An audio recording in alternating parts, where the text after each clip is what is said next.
Hello everybody, welcome in today's class. So आज का हमारा जो क्लास है दैट इज अबाउट द कैम्प प्लांट और द कैम्प पाथवे। ठीक है, हम अभी तक C3 साइकिल कंप्लीट कर चुके हैं। C3 के बाद हमने C4 साइकिल देखा और फिर हमने C2 साइकिल या हम कह सकते हैं फोटो रेस्पिरेशन को देखा। ठीक है, आज की क्लास के अंदर हम लोग कैम्प पाथवे देखेंगे, जिसके बाद हमारा फोटोसिंथेसिस कंप्लीट हो जाएगा।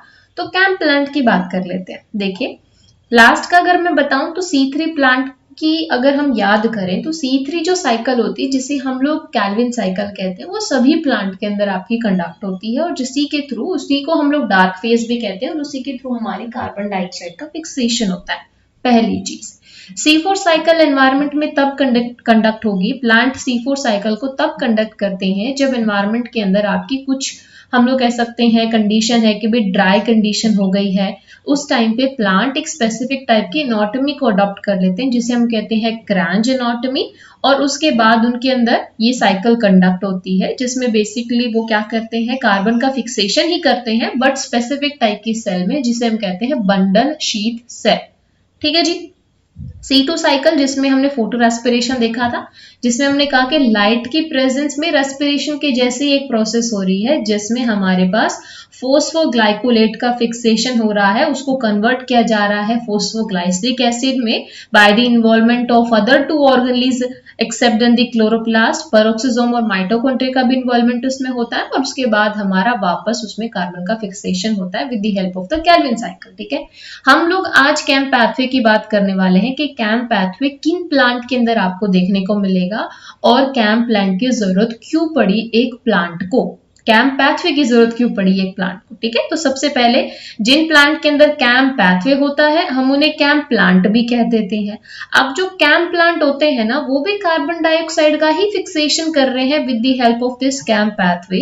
पर यहाँ पे जो कार्बन फिक्सेशन है वो क्यों हो रहा है कैम्प पाथवे की हेल्प से, वो हम समझते हैं। ठीक है, तो सबसे पहले हम इसको क्रेसुलेशन एसिड मेटाबॉलिज्म पाथवे भी कहते हैं। उसका रीजन इसलिए है क्योंकि सबसे पहली जो फैमिली थी जिसके अंदर हमने कैम्प पाथवे को आइडेंटिफाई किया था, दैट इज आवर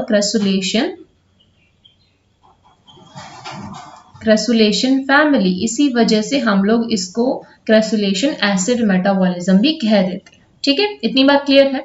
अब उसके बाद कि ये किन प्लांट के अंदर अकर होती है, तो जो प्लांट आपके ड्राई एंड एरिड कंडीशन के अंदर ग्रो करते हैं ना, यानी कि मेनली हम कह सकते हैं जीरोफिटिक प्लांट, और जीरोफाइट भी नहीं कहेंगे, हम इसको ऐसे कहेंगे जो बिल्कुल एरिड एनवायरनमेंट के अंदर ग्रो कर रहे हैं ना, उसके अंदर आपका कैम्प पाथवे अकर होता है। ठीक है, तो हम कह सकते हैं कि स्क्यूलेंट प्लांट, ठीक है, स्क्यूलेंट प्लांट के अंदर ये स्क्यूलेंट जो जीरोफाइट होते हैं, हमारे स्क्यूलेंट जीरोफाइट के अंदर आपका कैम्प पाथवे आपको देखने को मिलता है। मेनली क्रसुलेशी फैमिली के अंदर, U4BAC के अंदर आपको देखने को मिलता है। तो हमारा पाथवे अगर आपसे एग्जाम में पूछा जाए कि कैम्प पाथवे मेनली किस फैमिली में हमें देखने को मिलेगा, तो क्रसुलेशी फैमिली और U4BAC फैमिली। ठीक है, अब अगर हम देखें तो ये आपका नाइट के टाइम पे कंडक्ट होता है, यानी कि जो कैम्प पाथवे है वो ड्यूरिंग नाइट आपका चलेगा। जैसे C2 साइकिल हमारा लाइट डिपेंडेंट प्रोसेस था, C3 और C4 हमारे डार्क फेज की साइकिल है कि उन्हें कोई फर्क नहीं पड़ता लाइट है नहीं है, बस उन्हें लाइट के इंटरमीडिएट चाहिए होते थे। ठीक है, वैसे ही हमारा जो कैम्प पाथवे है ये नाइट के अंदर होता है और इस टाइम पे नाइट में, यानी कि जो हमारे जीरोफिटिक स्क्यूलेंट प्लांट है ना, इनके अंदर क्या कंडीशन होती है कि जो स्टोमेटा है वो स्टोमेटा हमारे ओपन रहते हैं, लेकिन कब ओपन रहेंगे, ड्यूरिंग नाइट। मतलब ये हम बात कर रहे हैं कि जो कैम्प पाथवे है वो ऐसे प्लांट के अंदर होती है जहां पे बहुत ही एरिड कंडीशन है, स्क्यूलेंट जीरोफाइट, मतलब बहुत कम पानी उन्हें मिलता है। तो ऐसे प्लांट क्या करते हैं, ऐसे प्लांट ना दिन में स्टोमेटा को ओपन नहीं करते, क्योंकि ऑब्वियस सी बात है भैया, अगर वो दिन में स्टोमेटा को ओपन करेंगे तो बहुत सारा वाटर लॉस हो जाएगा, और क्योंकि उन्हें वाटर को लॉस नहीं करना, इसलिए वो क्या करते हैं, ये स्टोमेटा रात में ओपन होते हैं। अब रात में अगर स्टोमेटा ओपन होंगे तो क्या हमारी नॉर्मल कैल्विन साइकिल हो पाएगी, नहीं हो पाएगी, क्योंकि कैल्विन साइकिल को कार्बन डाइऑक्साइड चाहिए, है ना। तो ऐसे में स्क्यूलेंट प्लांट एक अलग सा पैथवे चलाते हैं जिसे हम कहते हैं कैम्प पैथवे, और इसी को हम समझेंगे कि कैसे आपका कैम्प पैथवे होता है।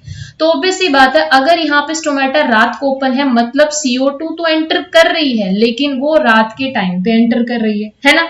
तो प्लांट को CO2 तो मिल रहा है पर रात को मिल रहा है, ठीक है। तो यहाँ पर हमने देखा कि स्टोमेटा ओपन हो रहे हैं बट वो रात को ओपन हो रहे हैं। अब हमारा CO2 का एक्सेप्टर कौन होगा, याद करो केल्विन साइकिल के अंदर, है ना, C4 साइकिल के अंदर, sorry not Calvin cycle, C4 cycle के अंदर हमने क्या देखा था, OAA ऑक्सैलो एसिटिक एसिड, यहाँ पर भी सेम ऑक्सैलो एसिटिक एसिड ही है जो हमारा CO2 का अडेप्टर होगा, CO2 को एक्सेप्ट करेगा, ठीक है। और जैसे हमारी C4 साइकिल के अंदर ऑक्सैलो एसिटिक एसिड मैलेट में कन्वर्ट हो जाता था, हम देखते हैं कैम्प पैथवे के अंदर भी ये हमारा मैलेट में कन्वर्ट हो जाता है। बस डिफरेंस क्या है कि C4 साइकिल में मैलेट के बाद हमारा आगे प्रोसेस चल रहा था, यहाँ पर हमारा मैलेट के ऊपर ही हमारा प्रोसेस स्टॉप हो जाता है। ये मैलेट स्टोर हो जाता है किसके अंदर, विक्यूल के अंदर। विक्यूल के अंदर, प्लांट के अंदर आपने देखा होगा, अगर आपने मॉर्फोलॉजी पढ़ी है तो प्लांट के अंदर बड़ी बड़ी हमारी विक्यूल्स होती हैं और उन विक्यूल्स का काम होता है स्टोर करके रखना। तो ये हमारा स्टोर किसको करके रखेंगी, मैलेट को, या हम कह सकते हैं मैलिक एसिड को। और यही मैलिक एसिड डे टाइम में हमारा वापस से कन्वर्ट होगा और यूज किया जाएगा विद दी C3 साइकिल, और फिर हमारा वापस कार्बन का फिक्सेशन होगा। तो ये हमारा कैम्प पैथवे है, ठीक है। तो हम इस कैम्प पैथवे को अगर स्टडी करना चाहते हैं तो हम कह सकते हैं कि कैम्प पैथवे को हम दो पार्ट में डिवाइड करेंगे। एक मैकेनिज्म हम समझेंगे कि डे टाइम में क्या हो रहा है वो प्लांट के अंदर, दूसरा हम समझेंगे कि नाइट में कैसे वहां पे प्रोसेस कंडक्ट हो रही है, ठीक है। उससे पहले मैं आपको यहाँ पे एग्जाम्पल लिखवा देती हूँ। हमने फैमिली की तो बात कर ली कि फैमिली की अगर बात आ जाए तो क्रसुलेशिया फैमिली, दूसरा हमारा होता है U4BAC फैमिली, ठीक है। U4BAC फैमिली आप याद रखोगे, U4BAC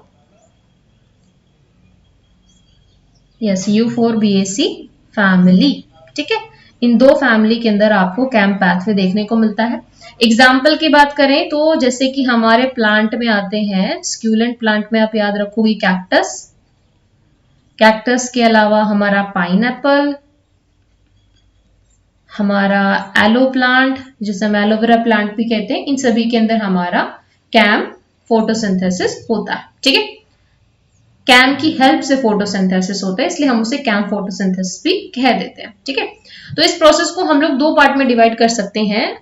यहाँ पे हम समझते हैं अपना, हम एक डायग्राम ड्रॉ कर लेते हैं जिसमें हम समझेंगे कि मीजोफिल सेल के अंदर, अच्छा मैं यहाँ से राइट डाउन कर लूं कि हमारा जो कैम्प पैथवे कहाँ पे होता है, ये हमारा नॉर्मल ही क्लोरोप्लास्ट के अंदर, मीजोफिल सेल के अंदर हमारा कैम्प पैथवे होगा। कैसे होगा वो चीज हम समझते हैं, ठीक है। तो दो हम लोग यहाँ पे पार्ट कर लेते हैं। पहला पार्ट हो गया हमारा डे टाइम, कि भैया सूरज निकला हुआ है, डे टाइम है, हमारा सूरज यहाँ पे निकला हुआ है, डे टाइम है, ठीक है। और दूसरा हमारा हो गया नाइट टाइम, ओके जी। समझने के लिए हम लोग यहाँ पे देख लेते हैं, ठीक है। नाइट टाइम, अब क्या होगा, डे टाइम में हमारी क्या कंडीशन होगी। अब डे टाइम है तो हमने याद करो हमारा स्टोमेटा क्या है, हमारा स्टोमेटा क्लोज है। तो यहां पे हम कह सकते हैं कि हमारा जो स्टोमेटा है दैट रिमेन्स क्लोज्ड, क्योंकि हम किसकी बात कर रहे हैं, हम लोग स्क्यूलेंट जीरोफाइट की बात कर रहे हैं, ठीक है। और स्क्यूलेंट जीरोफाइट के अंदर जो स्टोमेटा होता है वो दिन में क्लोज रहते हैं और रात के अंदर वो ओपन हो जाते हैं, है ना। तो दिन में हमारा स्टोमेटा क्लोज है और नाइट में हमारा स्टोमेटा ओपन है, ठीक है जी। दो बातें क्लियर हो गई, बिल्कुल जी। तो स्टोमेटा क्लोज है तो मेसोफिल सेल में अब क्या होगा, मेसोफिल सेल में क्या होगा, हमने अगर आप केल्विन साइकिल आपको याद है, हम यहां से एक मेसोफिल सेल बना लेते हैं, ठीक है। ये हमारा मेसोफिल सेल है, राइट। इसी मेसोफिल सेल के अंदर हमें देखना है कि किस तरीके से इस मेसोफिल सेल के अंदर हमारा कैम्प पैथवे चल रहा है। हम इसको दो पार्ट में यहां से डिवाइड कर लेते हैं, एक प्रोसेस वो जो नाइट में हो रही है, एक प्रोसेस वो जो हमारे डे टाइम में हो रही है, ठीक है। तो डे टाइम में आपका क्या है, हमें पता है ये क्लोरोप्लास्ट है, इसके अंदर मान लो हमारा क्लोरोप्लास्ट है ये म्यूजोफिल सेल के अंदर। यहाँ पे हमारा एंजाइम, कौन सा एंजाइम, रुबिस्को एंजाइम फ्रीली घूम रहा है। अभी तो आप इतने फैमिलियर हो गए होंगे रुबिस्को से, क्योंकि सारा काम रुबिस्को ही तो खेल कर रहा था। केल्विन साइकिल हमारी पूरी रुबिस्को से चल रही है, हमारा C2 साइकिल रुबिस्को की वजह से ही हो रहा है ना। तो रुबिस्को यहाँ प्रेजेंट है, रुबिस्को का आपको पता है कि रुबिस्को क्या करता है, केल्विन साइकिल चलाता है। तो हम यहाँ से ड्रॉ कर लेते हैं हमारी केल्विन साइकिल को कि यहाँ अंदर हमारी चल रही है केल्विन साइकिल। ठीक है, ये हमारी नॉर्मल केल्विन साइकिल चल रही है। और इस केल्विन साइकिल को क्या चाहिए होता है, यहाँ पे CO2 चाहिए होती है। ठीक है, तो ये हमारा केल्विन साइकिल है और इस केल्विन साइकिल से हमें क्या मिल रहा होता है, यहाँ से हमें मिल रही होती है हमारी स्टार्च। आई होप आपको समझ में आ रहा होगा। ठीक है, इतनी बात हमें पता है। इस CO2 इसको चाहिए होती है, CO2 यहाँ से एंटर करता है, केल्विन साइकिल हमारी नॉर्मल चलती। ठीक है, ये हमें नॉर्मल कंडीशन देगी कि डे टाइम पे हमारा इस तरीके से केल्विन साइकिल चलता है, कार्बन का फिक्सेशन करता है। ठीक है, तो C4 प्लांट के अंदर क्या होता है, देखिए C4 प्लांट के अंदर ये जो हमारा, थोड़ा सा बड़ा मैं आपको ड्रॉ कर लेती हूँ यहाँ पे ताकि आपको अच्छे से समझ आए ना।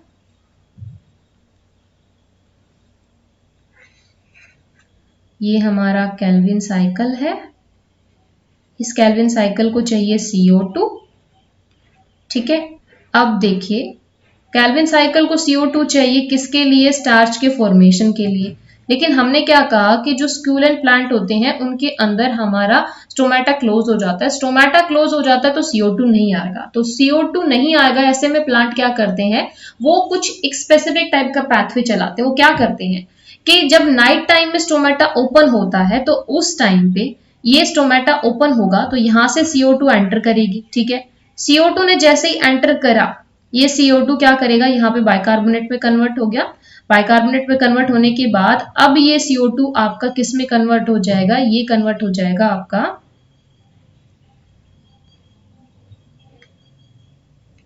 पहले ये बनेगा आपका फोस्फोफिनोल पायरुवेट और फोस्फोफिनोल पायरुवेट से PEPC, देन उसके बाद ये C4 एसिड बन जाएगा। और C4 एसिड हम लोग यहाँ से लिखते हैं C4 एसिड बन जाएगा।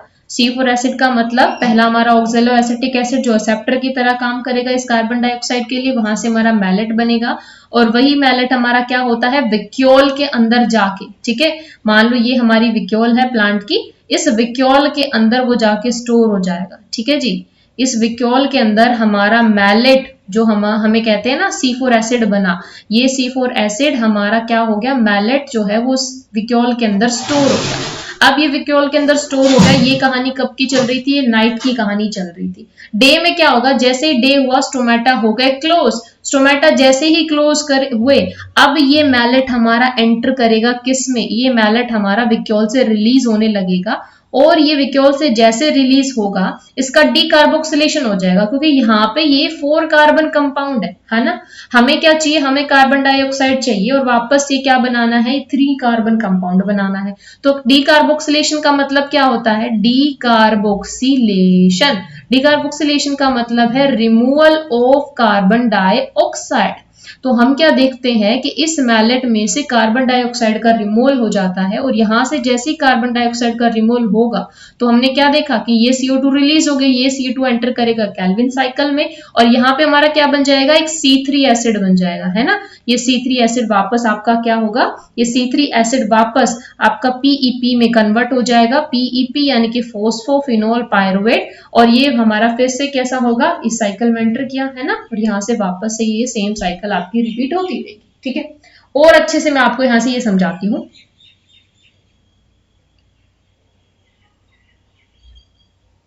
और अच्छे से हम इसको समझते हैं।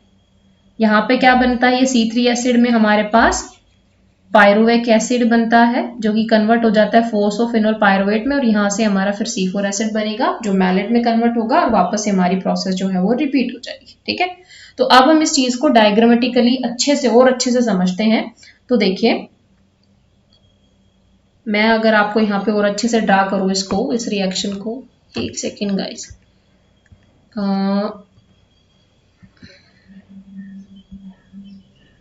चलिए हम यहाँ पे ही ड्रॉ कर लेते हैं। ओके, ठीक है, इसी को हम लोग अच्छे से समझते हैं। देखिए, सबसे पहले हमने क्या कहा, हमने नाइट टाइम की कंडीशन को पहले देखा। हमने नाइट टाइम में देखा कि हमारे पास क्या था, नाइट टाइम में हमारा स्टोमेटा ओपन था, ठीक है। हमारा स्टोमेटा ओपन था मतलब गैसेस एक्सचेंज हो रहा है। गैसेस एक्सचेंज क्या हो रहा है कि CO2 एंटर किया। CO2 जैसे एंटर करेगा ये हमारा HCO3 के अंदर हमारे कन्वर्ट हो जाएगा। यहाँ से इसमें कन्वर्ट हुआ तो क्या होता है कि फोस्फोफिनोल पायरुवेट आता है। फोस्फोफिनोल पायरुवेट हमारा ऑक्सैलो एसिटिक एसिड यानी कि ऑक्सैलो एसिटेट बना देता है, ठीक है। ये ऑक्सैलो एसिटिक एसिड हमारा मैलेट में कन्वर्ट होता है। मैलेट में कन्वर्ट होने के बाद ये मैलेट आपका स्टोर होता चला जाता है विक्यूल के अंदर, ठीक है। ये हमारी रात की प्रोसेस है, नाइट की प्रोसेस है कि सिंपली हमारा कार्बन डाइऑक्साइड एंटर करेगा स्टोमेटा के थ्रू। फोस्फोफिनोल पायरुवेट की वजह से वो C4 एसिड यानी कि ऑक्सैलो एसिटिक एसिड में कन्वर्ट हो जाएगा। ऑक्सैलो एसिटिक एसिड मैलेट में कन्वर्ट हो जाएगा और ये मैलेट जो कि हमारा C4 कंपाउंड है यानी कि 4 कार्बन कंपाउंड है, ये स्टोर हो जाता है विक्यूल के अंदर। विक्यूल के अंदर ये रात के टाइम पे स्टोर हो गया। अब दिन होगा, दिन में हमारा स्टोमेटा क्लोज हो जाएगा। स्टोमेटा क्लोज हो गया मतलब गैसेस एक्सचेंज नहीं हो सकता। गैसेस एक्सचेंज नहीं हो सकता लेकिन कैल्विन साइकिल के लिए हमें कार्बन डाइऑक्साइड चाहिए। तो ऐसे में क्या होगा, इस विक्यूल से ये मैलेट रिलीज होगा। ये मैलेट आपका किस में कन्वर्ट हो जाएगा, ये मैलेट आपका C3 एसिड यानी कि पायरुविक एसिड है, जिस या हम कह सकते हैं पायरुवेट में कन्वर्ट हो जाएगा, जो कि 3 कार्बन कंपाउंड है और यहाँ से एक कार्बन डाइऑक्साइड हमारा निकल जाएगा। ये कार्बन डाइऑक्साइड हमारा कैल्विन साइकिल में एंटर करेगा और ये पायरुविक एसिड वापस हमारा फोस्फोफिनोल पायरुवेट में कन्वर्ट होके और वापस ये रात के लिए फ्रीली इसी मेसोफिल सेल के अंदर फोस्फोफिनोल पायरुवेट प्रेजेंट रहता है, जो कि जैसे ही हमारी रात होगी, जैसे ही हमारा स्टोमेटा क्लोज होगा, ओपन होगा, वापस कार्बन डाइऑक्साइड से मिलके हमारा मैलेट की फॉर्मेशन करके वापस वैक्यूल में स्टोर हो जाएगा। तो ऐसे हम देखते हैं कि कैम्प पाथवे के थ्रू जो आपके प्लांट होते हैं वो कार्बन का फिक्सेशन कैसे करते हैं कि रात को वो एक ऐसा C4 कंपाउंड बना लेते हैं जिसको स्टोर करके रख लेते हैं मैलेट की फॉर्म में अपनी विक्यूल के अंदर और उसी को वापस डे टाइम में यूज कर लेते हैं for the fixation of the carbon, ठीक है। मतलब ये इस चीज को हम ऐसे नॉर्मली समझ सकते हैं कि जैसे कि सीजन में हमारे आम आते हैं, है ना, हम अब उसे अगर सीजन में तो हमें आम मिल रहा है ना, नॉर्मल C3 साइकिल हम लोग ऐसे समझ सकते हैं कि हमारा सीजनल आम है कि सब कुछ कंडीशन फेवरेबल है, हमें आम मिल रहा है, हम आराम से जाके उसको खरीद के खा सकते हैं, ठीक है। लेकिन सीजन जाने के बाद हम आम कैसे खाएंगे, तो ऐसे में हम लोग क्या करते हैं, उसी आम को अचार की फॉर्म में कन्वर्ट कर लेते हैं, उसी आम के हम पापड़ बना लेते हैं, हम उसको कुछ और प्रोडक्ट बना लेते हैं ताकि हम उसको नॉन सीजनल में भी हम लोग खा सके, उसको सीजन खत्म होने के बाद भी हम कंज्यूम कर सके, है ना। तो वैसे ही प्लांट क्या करता है कि जब हमारे पास कंडीशन कुछ ऐसी है कि हम स्टोमेटा को दिन में क्लोज नहीं रख सकते, तो स्टोमेटा को हमने रात को ओपन करके गैसेस एक्सचेंज करा के कार्बन डाइऑक्साइड को एक ऐसे प्रोडक्ट के रूप में स्टोर कर लिया जिससे हमारा नॉर्मल कार्बन का फिक्सेशन किया जा सके कैल्विन साइकिल की हेल्प से। बट डे टाइम में वो फिक्सेशन होगा और रात में हम उसको मैलेट की फॉर्म में कन्वर्ट करके स्टोर कर लेंगे विक्यूल में, ठीक है। तो इस तरीके से आप देखते हो कि प्लांट के अंदर चाहे C3 साइकिल हो, C2 हो, C4 या कैम्प पाथवे हो, कार्बन का इन द लास्ट फिक्सेशन होता है और ये डिपेंड करता है कि किस प्लांट के अंदर कौन सी साइकिल चलेगी, उसके अंदर किस तरीके की कंडीशन है उस पर। आई होप आपको समझ में आएगा और इसी के साथ हमारा फोटोसिंथेसिस वाला चैप्टर खत्म हो जाता है। इसके बाद बस आपका कुछ फैक्टर्स बचते हैं कि किस तरीके से आपके इंटरनल और एक्सटर्नल फैक्टर आपकी फोटोसिंथेसिस की प्रोसेस को अफेक्ट करते हैं। तो आपको पता है, मैं फैक्टर वाले पार्ट को भी यहाँ पे ही आपको कवर कराती हूँ। देखिए, अगर हम फैक्टर्स की बात करते हैं तो 2 टाइप के हमारे फैक्टर हैं जो कि आपके रेट ऑफ फोटोसिंथेसिस को अफेक्ट कर सकते हैं और ये फैक्टर कौन से होंगे, first one is your external factor and second one is your internal factor, ठीक है। अब जो एक्सटर्नल फैक्टर है उसमें हमारे फैक्टर आते हैं कि लाइट का इंटेंसिटी कैसा है। ऑब्वियस सी बात है, लाइट का इंटेंसिटी हमेशा आपके रेट ऑफ फोटोसिंथेसिस को अफेक्ट करता है। जैसे कि अगर इंटेंसिटी आपका ज्यादा रहता है तो ऑब्वियस सी बात है हमारा जो क्या होगा, फोटोसिंथेसिस का रेट बढ़ जाएगा, लेकिन एक लिमिट तक, सर्टेन लिमिट तक, ठीक है। फिर हमारा दूसरा फैक्टर होता है कार्बन डाइऑक्साइड का कॉन्सेंट्रेशन। ऑलवेज कार्बन डाइऑक्साइड का कॉन्सेंट्रेशन अगर ज्यादा रहेगा तो रेट ऑफ फोटोसिंथेसिस हाई हो जाता है और कार्बन डाइऑक्साइड का कॉन्सेंट्रेशन अगर लो होगा तो आपको पता है फोटो रेस्पिरेशन स्टार्ट हो जाएगा, ठीक है। तो कार्बन डाइऑक्साइड का कॉन्सेंट्रेशन भी आपको अफेक्ट करता है आपके प्लांट की फोटोसिंथेसिस को, ठीक है। थर्ड हमारा फैक्टर होता है टेम्परेचर, जो कि सबसे इंपॉर्टेंट है, ठीक है। टेम्परेचर का भी क्या होता है कि एक सर्टेन लिमिट तक हमारा जो फोटोसिंथेसिस है टेम्परेचर इंक्रीज होने से बढ़ेगा, बट उसके बाद वो डिक्रीज होने लगता है। जैसे कि आफ्टर 35 टू 40 डिग्री सेल्सियस के टेम्परेचर के बाद फोटोसिंथेसिस का रेट डिक्रीज होने लगता है। ठीक है, फिर है हमारा फोर्थ फैक्टर वाटर करंट या वाटर कंटेंट हम बोल सकते हैं, सॉरी नॉट करंट, हम इसे कहेंगे वाटर कंटेंट। वाटर की अवेलेबिलिटी अफेक्ट करती है रेट ऑफ फोटोसिंथेसिस को, कि कितना अमाउंट ऑफ वाटर वहां पे प्रेजेंट है। अगर वाटर अवेलेबिलिटी इंक्रीज होगी तो यहाँ पे रेट ऑफ फोटोसिंथेसिस भी इंक्रीज होगा, क्योंकि आपको पता है ना, याद है आपको H2O का स्प्लिटिंग होता है लाइट रिएक्शन के टाइम पे, तो वाटर की अवेलेबिलिटी अगर अच्छी खासी है तो भी हमारा फोटोसिंथेसिस इंक्रीज होगा। ठीक है, इंटरनल फैक्टर में हम कहते हैं, तो इंटरनल फैक्टर में तो सबसे इंपॉर्टेंट हमारे लिए होता है कि क्लोरोफिल का अमाउंट कितना है, क्लोरोफिल का कंटेंट कितना है, क्योंकि क्लोरोफिल ही तो वो है जिसके पास हमारे फोटोसिंथेटिक पिगमेंट होते हैं, है ना, तो इसी के ऊपर तो डिपेंड करता है ना। तो क्लोरोफिल के कंटेंट के ऊपर भी हमारा रेट ऑफ फोटोसिंथेसिस अफेक्ट करेगा, कि रेट ऑफ फोटोसिंथेसिस इंक्रीज होगा अगर क्लोरोफिल का कंटेंट इंक्रीज हुआ तो। फिर बाय प्रोडक्ट एक्यूमुलेशन, कि कितना कैसे क्या कुछ हमारा बाय प्रोडक्ट एक्यूमुलेट हो रहा है, उसके ऊपर भी आपका रेट ऑफ फोटोसिंथेसिस डिपेंड करेगा। जैसे कि बाय प्रोडक्ट एक्यूमुलेशन वाले का मतलब ये हुआ कि बायो प्रोडक्ट का जो एक्यूमुलेशन है वो एक इनहिबिटिंग फैक्टर की तरह काम करता है। अगर ज्यादा बायो प्रोडक्ट है तो फोटोसिंथेसिस का रेट डिक्रीज हो जाएगा, यानी कि इनवर्स रिलेशन ये शो करता है। ठीक है, फिर है structure of leaf. Structure of leaf का मतलब देखिए, आपको पता है जो स्टोमेटा होते हैं ना, बहुत सारे प्लांट में आप देखते हो कि कुछ प्लांट के अंदर आपको डोर्सल साइड में स्टोमेटा ज्यादा देखने को मिलते हैं, कुछ की प्लांट की लीफ के अंदर आपको वेंट्रल साइड में स्टोमेटा ज्यादा देखने को मिलते हैं। तो क्या होता है कि जो स्टोमेटा की ओपनिंग होती है ना, एक समहाउ आपके प्लांट के उसके ऊपर डिपेंड करता है कि भी उसे फोटोसिंथेसिस किस तरीके से हो रहा है, उसे कितने अमाउंट में सनलाइट चाहिए, उस चीज के ऊपर डिपेंड करता है। ठीक है, तो स्ट्रक्चर ऑफ लीफ आपका बहुत इंपॉर्टेंट फैक्टर है, क्योंकि स्ट्रक्चर ऑफ लीफ के अंदर हमारी कई चीजें आ जाती हैं कि स्टोमेटा कहाँ पे है, कितने स्टोमेटा है, क्लोरोप्लास्ट कितने हैं और किस साइड में क्लोरोप्लास्ट कितने हैं, इंटरेक्शन कैसे हो रहा है उनका सनलाइट के साथ में। तो स्ट्रक्चर ऑफ लीफ भी हमारे लिए एक इंपॉर्टेंट फैक्टर है। तो ये हमारे फैक्टर्स हो जाते हैं और इसी के साथ हमारा फोटोसिंथेसिस का चैप्टर खत्म हो जाता है।